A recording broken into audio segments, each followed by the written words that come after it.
I'm so glad I'm a part of the family of God.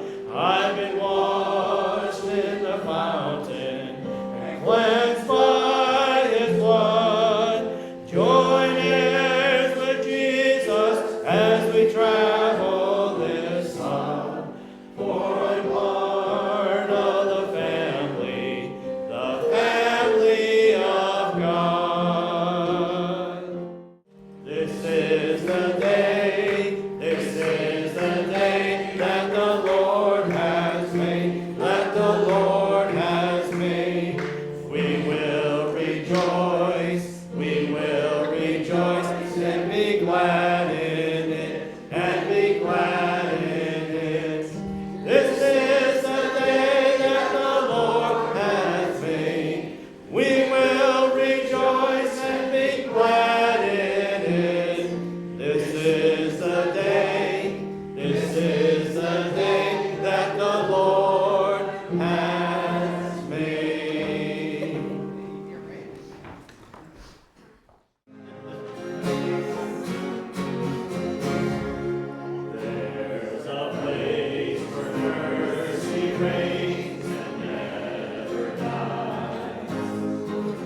Here we go.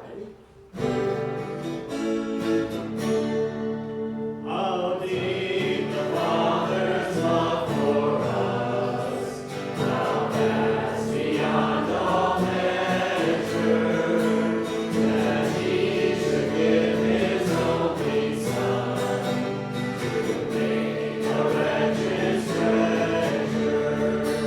How great the pain of searing was, the Father turns His face away, and wounds which are the chosen one, bring many sons to glory.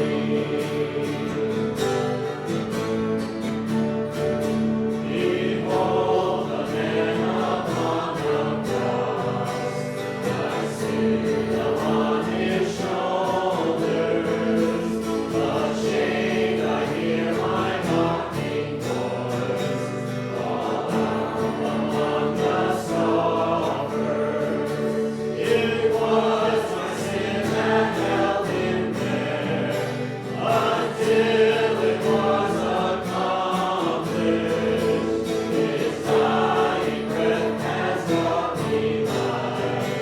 I know that it is finished.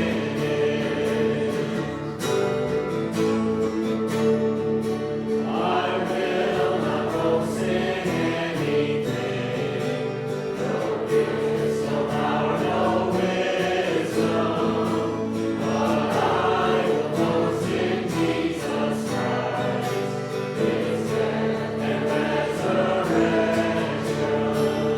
Why should I gain from this reward? I cannot give an answer, but this I know with all my heart: His death has paid my ransom. His death has paid my ransom. Sonora Dodd from Spokane, Washington, first suggested Father's Day in 1909 after listening to a Mother's Day sermon. She hoped to establish a day to similarly honor her father, and it didn't happen until 1972 when President Nixon signed it into law. The number one bad dad from the movies is Darth Vader. The number one bad dad from the TV shows is Homer Simpson. The number one best dad from movies is Atticus Finch from To Kill a Mockingbird. And the number one best dad on TV is Andy Griffith. Both single fathers. The father with the most children from a single woman is this gentleman whose name I can't pronounce, from Russia. He and his wife had 69 children in the 1700s, 16 pairs of twins, 7 sets of triplets, 4 sets of quadruplets, and all but 1 set of twins survived. And then after his wife, I was like, this is really interesting, so I looked into him more. So his wife passed away at 76, he remarried and had 16 more children. So he had 86 children.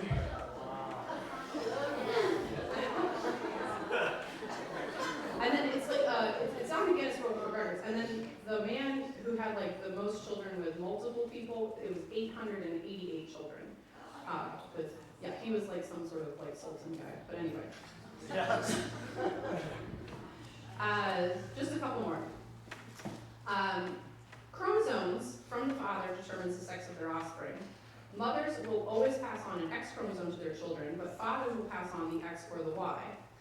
A male who has many brothers is most likely to have sons, and a male who has many sisters is more likely to have daughters. Fathers who father over the age of 40 are significantly less likely to have sons. I think that was really interesting. Wrestling and roughhousing with your father will help shape your child's brain, help them manage emotions, and develop a balance between thinking and physical action. So I want you to go home and wrestle today.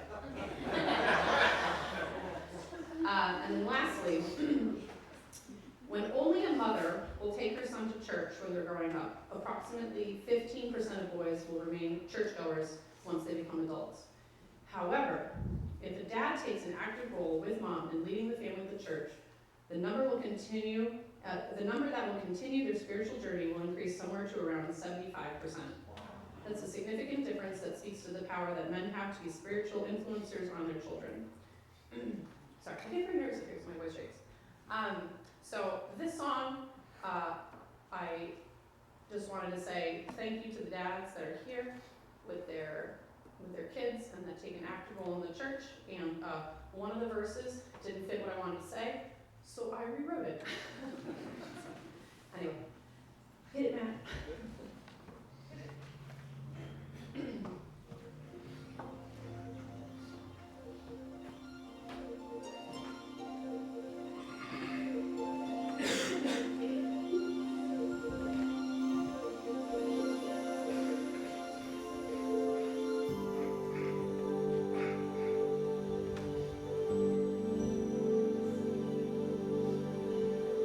Dreamed I went to heaven, and you were there with me. We walked along the streets of gold, beside a crystal sea. We heard the angels singing, someone called your name.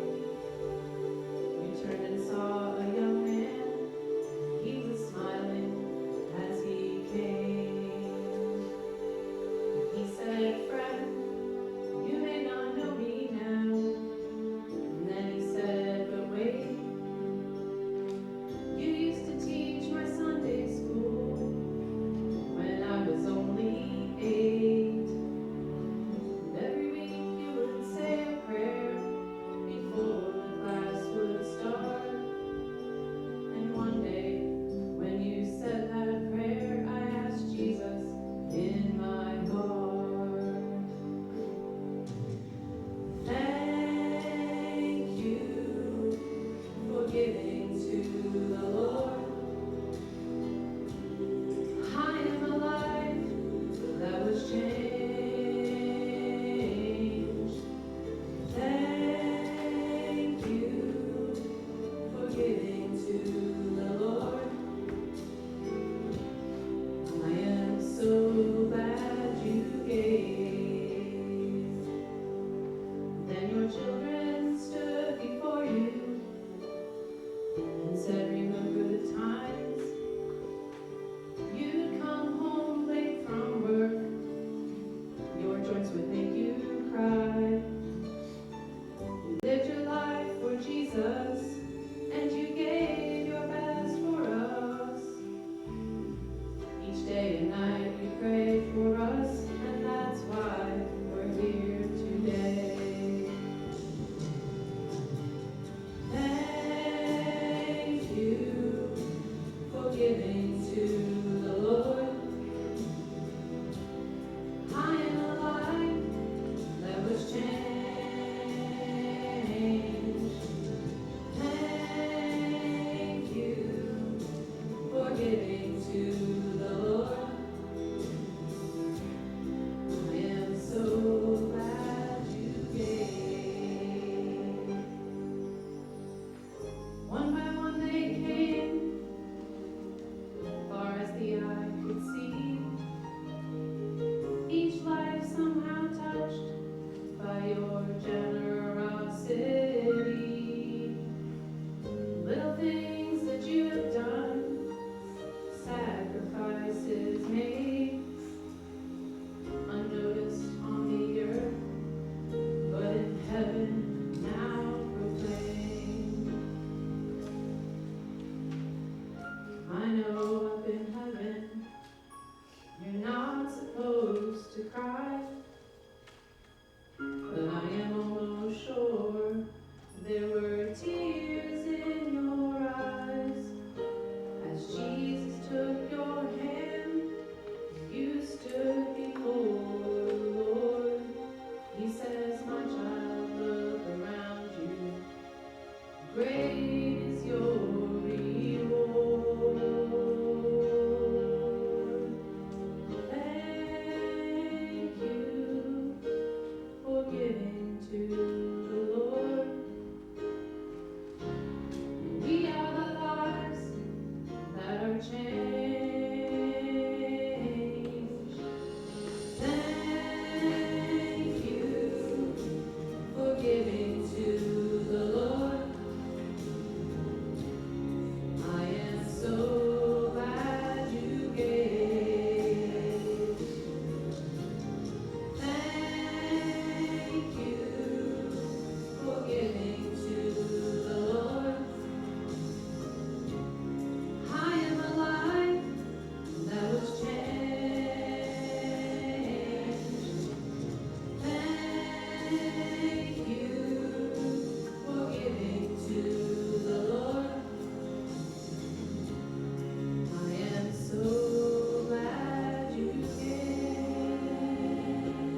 questions today. Today's Father's Day, so we're going to talk to dads a bit. One boy, little boy, he said, Father's Day is just like Mother's Day, except you don't spend as much money on the gift. That's probably true. I have this book. Last year, on Mother's Day, we spent $35.7 billion on mothers, which is $275 per mom. And on Father's Day, they spent $22.9 billion, which is $196 per dad. So, I just thought I'd let you know. I'm afraid to preach now.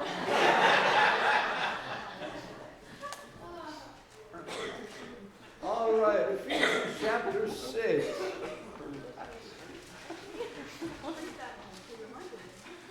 We have, my daughter got a new pet yesterday. We had some baby rabbits in our yard. And, they're about this big. You can hold them in your hand. Their eyes are closed. And of course, all babies, no matter what the species is, human, animal, we just have this propensity to be drawn toward the cuteness of infancy. But so my one daughter, she decided she's going to take a rabbit and raise it. It's going to be a pet. And I don't know about you, but when your kids were living at home, did you ever have this conversation with your kids because they wanted a pet? And then you instructed them and said, well, okay, but you're going to have to take care of the pet. Or they promised they'll take care of the pet, right? I'll take care of it. I'll feed it. I'll take it out. Well, these two kids came running home, and the mom was in the kitchen, and can I say that? Is that politically incorrect? Mom was in the kitchen. And she was cooking. But they said, Mom, our teacher said that somebody could bring home the pet hamster in school near the end of the year. And his name's Davy, and we'll want to bring him home. And Mom said, no way, you're not bringing that hamster home. And of course, they persisted. You know how kids are, right? Does anybody have kids here? And they persisted and persisted, and finally, the mom gave in, and she said, fine, but she gave him the right act.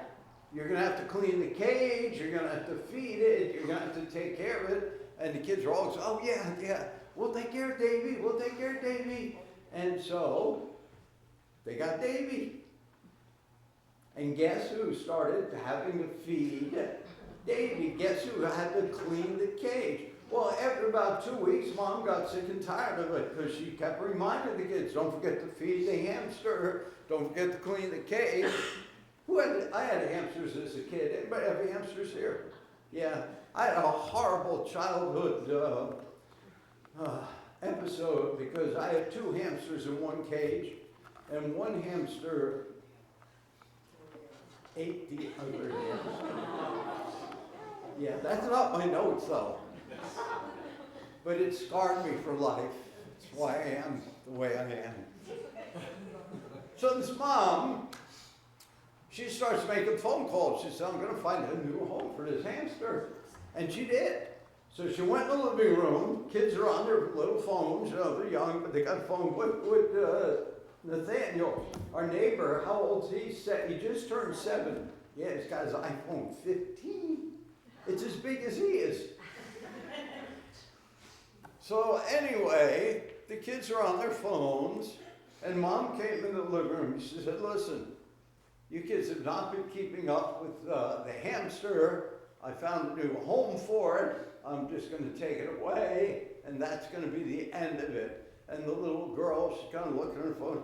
She looks up, she says, Mommy, is it because he eats too much? Maybe we can do something where he doesn't eat as much. She said, no, it has nothing to do with eating. He's just a mess, and he smells, and we're getting rid of him.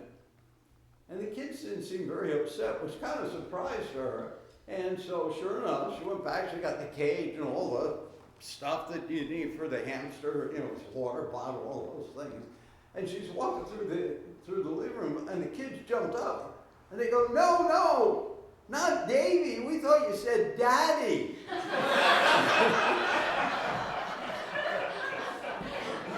Oh yeah. So Daddy was going, and it didn't impress the kids in the least. Yeah, that's terrible. All right. Well, verse number 4 is the verse we're going to focus in on here. And it says this, "And you fathers, provoke not your children to wrath, but bring them up in the nurture and the admonition of the Lord." So I want to talk briefly about what responsibilities do we have as fathers. Well, number 1 is this. You need to be praying for your kids. A father needs to pray for his kids by name.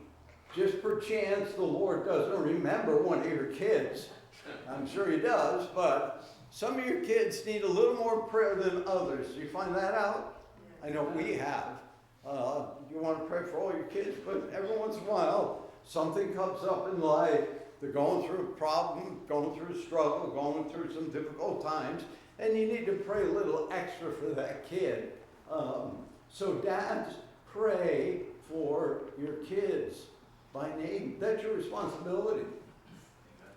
A lot of times people think, what does it mean to be a man? What does it mean to be manly? Now my grandson, he's in boxing classes. He got his first black eye, got his face punched out, and I'm going to teach him mow the lawn. But a real man is a person that takes care of their responsibilities. If you're not taking care of your responsibilities, I don't care who you can beat up, how fast you can run, how big the engine in your car is, how tall your pickup truck is. Some guys, I guess Phallickson, the pickup truck is like 8 feet off the ground, and it's got 19 doors on it, and it's got an 8-foot bed in the back, and it's like, yeah, this is a man's vehicle. Well, it may well be, but if you're not dealing with your responsibilities at home, you're not a real man. A real man's going to live for the Lord. A real man's going to have the guts to live for Christ before their family and before their friends and say, my allegiance is to my God and not to the culture, not to peer pressure, but to the one who saved me and redeemed me. So our responsibility, gentlemen, number 1 is to pray for our kids. And I don't mean pray like this guy got on my paper. His wife was in labor. He's in the hospital. And it's back in the day, and we don't do this anymore. We usually go in with our wives now. That was a real wake-up call for a lot of guys. And he's in the waiting room, and he's pacing back and forth. He's nervous. He's worried. Is his wife okay? What's going on? And she's in labor for hours. And he's just pacing, and he's worried. He's concerned. And finally, the nurse comes out and says, "You've got a little girl." Just the relief. And he just lifts his hand and says, "Lord, thank you for the little girl that doesn't have to struggle like I did tonight in her whole life." Well, I think the guy kind of forgot what his wife was going through, considering that it was such a struggle for him to pace back and forth. Actually, I recall I watched, I don't know what movie, I don't know if it was Star Wars or some movie that was on the TV. This is our first son, and I'm in the waiting room. Of course, it changed after that. You actually went into the delivery room, and then they ask you crazy questions like, "You want to cut the cord?" No. Did you go to college for that? I mean, is that your job? So anyway, don't pray like this guy, like out of sorts, out of tune with reality. Pray for your kids, because in today's world, they're going to face some things that we never faced in the 50s and 60s, or the 70s or 80s. So we need to pray for her kids. But notice what it says here. Fathers, provoke not your children to wrath. Well, what's that mean? Does that mean they should never get upset? They should never... No, the idea is this. If you're going to ask them to obey you, you better make sure that what you're asking them to do, they can do. Don't exasperate them like, oh, I can't do this. Talking to a man during the week, and he made his son mow the lawn, and his son said, I can't do it, I can't do it. Well, he says, you got to do it, you got to do it. And guess what happened? He did it. So you have to know the balance between what your child is capable of and what they can or cannot do. Occasionally, just occasionally, they really don't know how to do that homework. And you know what's exciting? You don't know how to do it either. But, you know, sometimes kids just get lazy in doing their homework. You ever find that out? I know my kids were, my grandkids are. Well, I don't know, I need help. You don't need help. You just need to figure out what 9 times 7 is. And worse comes to worse, since in one case, our granddaughter, she's not memorizing because they don't make them memorize the times tables anymore, or at least in her school. Just take the number 7 and add it up 9 times. Or take the number 9 and add up 7 times. Whatever you have to do to get the child to think, because the purpose of school is to get people to think. People don't think much anymore. They don't consider things. Now, there is some instruction that they just need to absorb, that's granted. But when it comes to home life, and that's what we're talking about here, provoke not your children to wrath. Don't ask them to do something they simply cannot do or are incapable of doing, and you know it. But because you're the sports buff, and you want to live vicariously through your child, every once in a while on TV there's a show, I don't know, some woman, I don't know, she owns a dance studio or something, and these little kids are like dancing to be in a competition. What's the name of that show? Dancing Starts. Yeah, whatever it is. So, I don't watch that show, I watch the baking shows. Just kidding. But she's yelling and screaming at these little kids, and she's expecting them to perform in a particular way. Well, I've got news for you. It makes for good television. But imagine the kid that really cannot dance well. And she knows it. But for the television show, she's going to rant and rave and scream at this little kid. And I'm wondering, what's that do to a kid's psyche? I mean, what's that do to his poor little child that's 5 years old? Somebody's screaming out, you can do it, you can do it. And when in fact, she really can't do it. You know, Dad might be a sports star, but every kid you have isn't necessarily going to be a sports star. You may be intelligent, and you may have a PhD in engineering or science, but maybe your kid's not built that way. You have to understand your children, and they're all different, aren't they? Yes. They are different. It's amazing, from the same 2 parents, it's just indescribable, some kids, how different they can be. It's got the same genes, the same X and Y chromosomes, right? Right. Right. And by the way, if you're born with those chromosomes, that's what you are. Amen.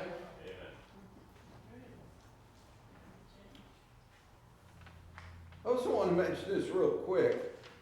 If you punish a child in anger, not because it's right to do, not because it's the appropriate thing to do in the situation, you'll probably just make your kid angry. And your child will probably recognize the fact, you're simply punishing me because you're bigger and stronger, not because it's right. Make sure the punishment fits the crime, so to speak. I mean, occasion, and by the way, it's in the Bible, so I'm still old school. I think every once in a while a kid might need a smack on their butt. Particularly if they really have done something that's egregious, and particularly if it's egregious against God himself. So make sure that you're not simply punishing out of anger. I know what happens. None of us is perfect. And I'm always amazed that fear in a parent can turn to anger. When your kid runs out in the street and you almost get hit by a car, a mom will run out, she's so fearful, and it immediately turns to anger. How dare you run out in the street? What's the matter with you? Smack, smack, smack. Well, that's fear turning into anger. That ought not be either. But in any case, you get the idea. But let's move on here.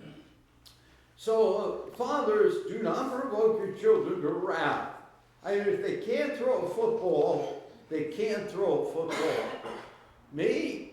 Man, can I throw a football? I can throw it from here to the back of this room. That's about it. That's about it. Here to the back of the room. No, I enjoyed sports when I was younger. I can tell you the sport I hated with a passion, and that was basketball. I couldn't dribble. Could not dribble. My instinct is every time my foot hits the ground to bounce the ball, and of course you can take a step, a full step. I don't know, I'm watching professional basketball, and it seems to me there's a whole bunch of walking going on, but I don't get, the difference between walking, dribbling the ball right. So as a kid, I just gave up on that sport, except for, around the horseshoe kind of thing, and your friend has to get the same shot. But be a dad that does not provoke your child to wrath. But notice it says here, to bring them up. Well, that means to discipline them, bring them up. How? Well, in the nurture. Well, what's that mean? The nurture and the admonition of the Lord. So we're talking about spiritual instruction here. We're not talking about a dad in this particular case or this particular verse, about a dad that's going to teach his kid how to fix his motorcycle. By the way, my grandson, he's like a whiz mentally. He's like, he took college courses in high school, and he's going to graduate college early, and he's going to go directly from his bachelor's. He has an option to go immediately into a doctorate program, a doctor's program, and he's going for engineering. He wants to be something to do with water. So, think, okay, this brainiac, he probably doesn't like to get his hands dirty. No, not at all. He loves to get his hands dirty. So he took apart my son's motorcycle. That always gets a parent excited. But he put it back together. He fixed it. And he was so enamored with doing that, he bought another motorcycle, and he's fixing that one. So not only is it a kid that has a brain, he can fix my motorcycle now. It's good. I don't have a motorcycle. My wife still has a motorcycle license. She threatens to leave me every once in a while and ride down that highway into the sunset. Easy rider. The word nurture here means the training of a child. Train up a child. Train them. Proverbs says, train up a child in the Lord, and when they are old, they will not depart from him. Train up a child. Well, if you take a tree, you can train it to grow this way, you can train it to grow that way, you can leave it alone, it'll grow straight up. But the thing is, if you leave kids alone, and you never teach them about God, you never show them by example what it means to worship and love the Lord, you know what? You've just trained them in a way that you should not train them. So true. Train them up in the nurture, train them in the things of God. So, education, instruction, discipline, so that they're trained up in such a manner as the Lord approves what you're doing. Because our responsibility before God is the children that you had, what did you do spiritually for those kids? What did you do? So dads, I'm talking to dads today, you are accountable someday before God.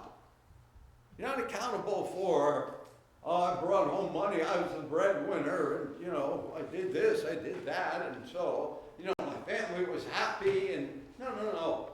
Happiness is just the offspring of living right, having the right attitude.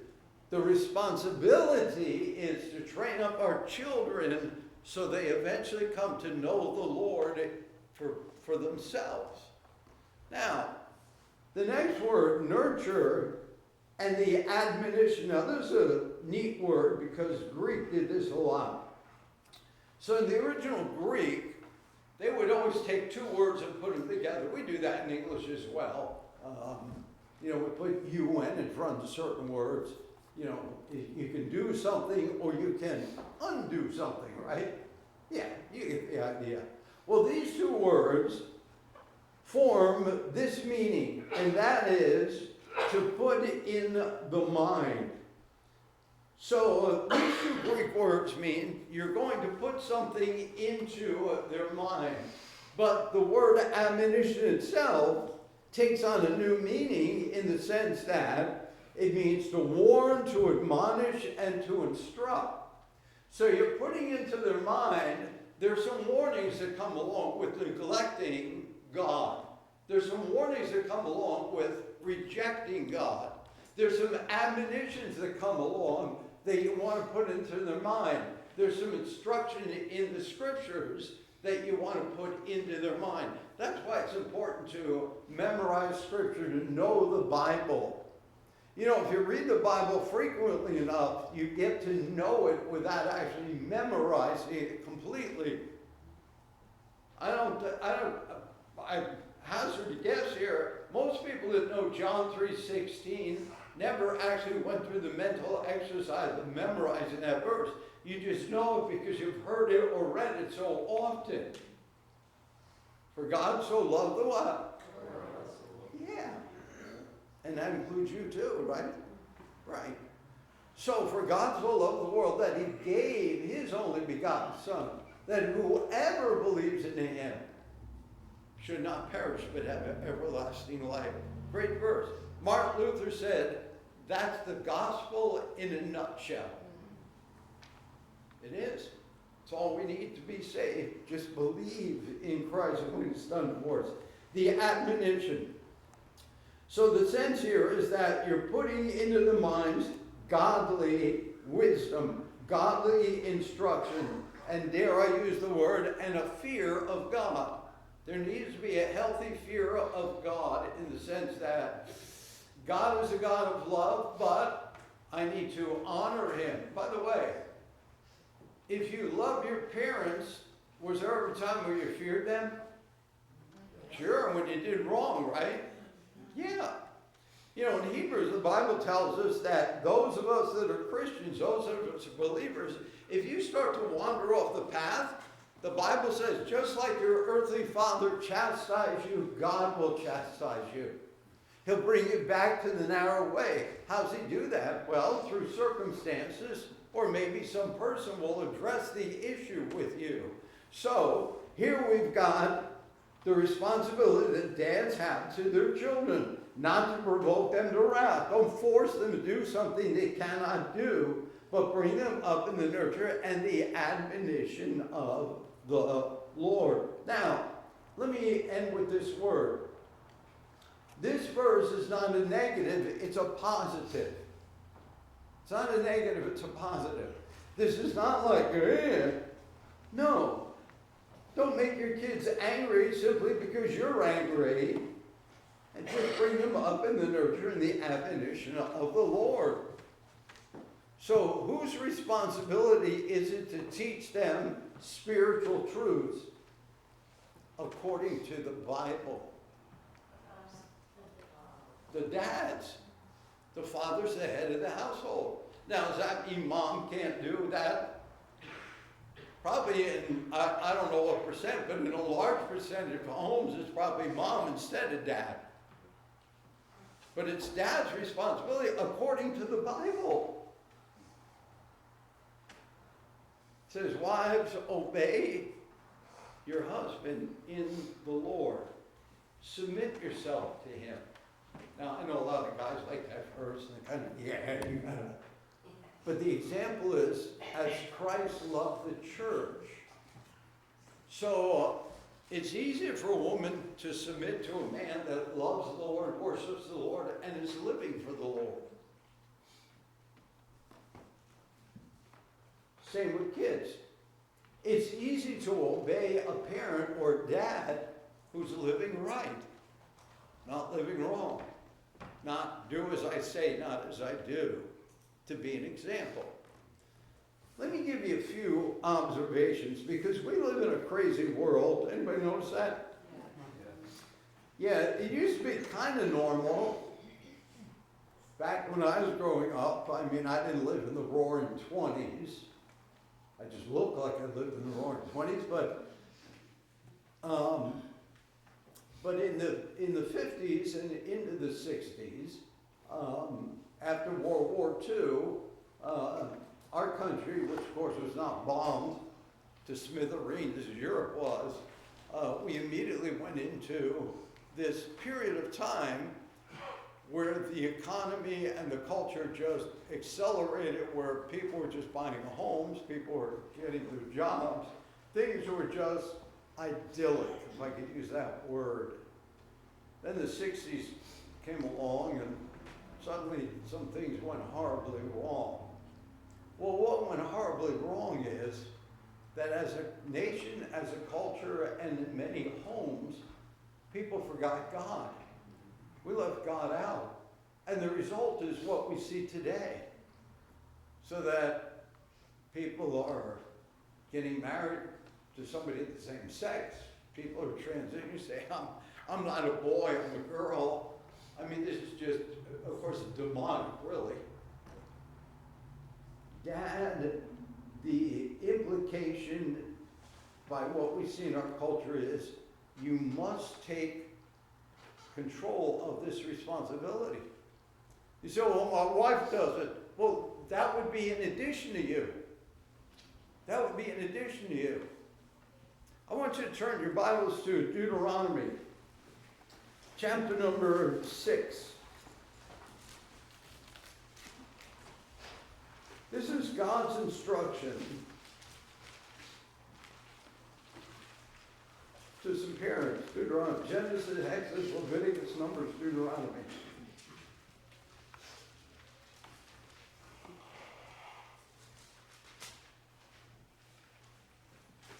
And drop down to verse number, let's see, 7, I think.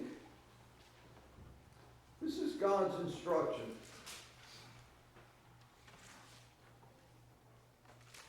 To parents, and we're talking to dads today, so that's part of your responsibility. You shall teach them, that is your children, diligently, or teach them, the them is the commands of the Lord that in the previous chapter. You shall teach them the laws of the commandments of God diligently unto your children, and shall talk of them when you sit in your house, when you walk by the way, when you lay down, and when you rise up. Now, I go to chapter number 11, and look at verse 19.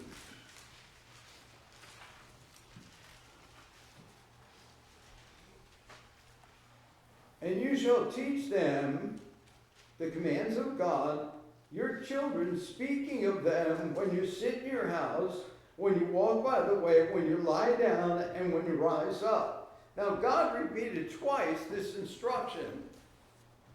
Now, do these verses sound like it's a casual, whenever you feel like it, whenever you get around to it, teach your kids something, send them to church and they'll learn it? No. When I read these verses, what God is saying here is that at every opportunity, at all times, in your house, when you're walking by the way, when you're on the way to the store, when you lay down at night, it's more than now I lay me down to sleep. I pray the Lord my soul to keep. And if I die before I pray the Lord my soul to take. That's not a prayer. That's vain repetition.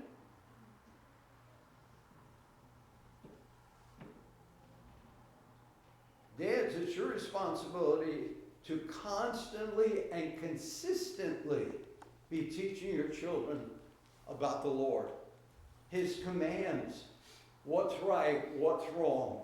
The context there is really the 10 Commandments. But teach your children.